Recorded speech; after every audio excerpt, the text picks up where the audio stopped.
ਸਿਆਣੇ ਕਹਿੰਦੇ ਵੇਲਾ ਟੱਪ ਜਾਂਦਾ, ਗੱਲਾਂ ਯਾਦ ਰਹਿੰਦੀਆਂ। ਅਸੀਂ ਨਿੱਕੇ ਲਾਤ ਤੋਂ ਇੱਕ ਗੱਲ ਸੁਣਦੇ ਸੀ ਵੀ ਜੰਗਲ ਦੇ ਵਿੱਚ ਕੋਈ ਲੱਕੜਹਾਰਾ ਲੱਕੜੀਆਂ ਚੁੱਕਦਾ ਸੀ, ਉਹਦਾ ਕੋਈ ਰਿੱਛ ਬੇਲੀ ਬਣ ਗਿਆ, ਉਹਦੇ ਨਾਲ ਕੰਮਕਾਰ ਕਰਾਇਆ ਕਰੇ। ਇੱਕ ਦਿਨ ਲੱਕੜਹਾਰਾ ਕਹਿੰਦਾ ਵੀ ਚੱਲ ਨਾ ਮੇਰੇ ਘਰੇ ਚੱਲ। ਉਹ ਕਹਿੰਦਾ ਚੱਲ ਚਲੀਏ। ਘਰੇ ਗਏ ਨਾ ਤੇ ਜਨਾਨੀ ਨੇ ਜਦੋਂ ਦੇਖਿਆ ਕਹਿੰਦੀ ਵੀ ਇਹ ਤੇਰੇ ਨਾਲ ਕੌਣ? ਉਹ ਕਹਿੰਦਾ ਇਹ ਮੇਰਾ ਬੇਲੀ ਹੈ। ਉਹ ਕਹਿੰਦੀ ਇਹ ਬਸੂਰਾ ਬਲਾ ਜੋੜ ਜਿਹਾ ਵੀ ਇਹ ਤੇਰਾ ਬੇਲੀ ਹੈ। ਉਹ ਰਿੱਛ ਨੇ ਇੰਨੀ ਗੱਲ ਸੁਣੀ ਨਾ, ਲੱਕੜਹਾਰੇ ਤੋਂ ਕੁਹਾੜੀ ਖੋਹ ਕੇ ਤੇ ਆਪ ਦੇ ਸਿਰ 'ਚ ਮਾਰੀ, ਐਡਾ ਫੱਟ ਕਰ ਲਿਆ ਤੇ ਜੰਗਲ ਨੂੰ ਨੱਸ ਪਿਆ। ਲੱਕੜਹਾਰਾ ਲੱਭਦਾ ਲੁੱਭਦਾ ਰਿਹਾ, ਉਹ ਨਾ ਲੱਭਿਆ। ਗੱਲ ਕਾਦੀ 4-5 ਸਾਲਾਂ ਬਾਅਦ ਉਹ ਮੱਥੇ ਲੱਗਿਆ। ਉਹਨੂੰ ਕਹਿੰਦਾ ਯਾਰ ਤੂੰ ਕਿਹੜੀ ਕੀਤੀ ਮੁੜ ਕੇ, ਤੂੰ ਲੱਭਿਆ ਹੀ ਨਹੀਂ, ਕਿੱਧਰ ਚਲਾ ਗਿਆ? ਉਹ ਕਹਿੰਦਾ ਦੇਖ ਤਾਂ ਭਲਾ ਜਿਹੜੀ ਮੈਂ ਕੁਹਾੜੀ ਮਾਰੀ ਸੀ ਵੀ ਉਹ ਫੱਟ ਹੈਗਾ? ਉਹ ਲੱਕੜਹਾਰੇ ਨੇ ਦੇਖਿਆ, ਕਹਿੰਦਾ ਨਹੀਂ, ਉਹ ਤਾਂ ਰਾਜੀ ਹੋ ਗਿਆ, ਪਤਾ ਵੀ ਨਹੀਂ ਲੱਗਦਾ ਵੀ ਕਿੱਥੇ ਵੱਜੀ ਸੀ ਕੁਹਾੜੀ।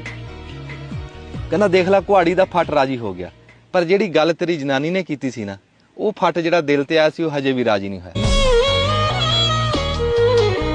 ਗੱਲ ਦਿਲ ਤੇ ਲੱਗੀ ਏ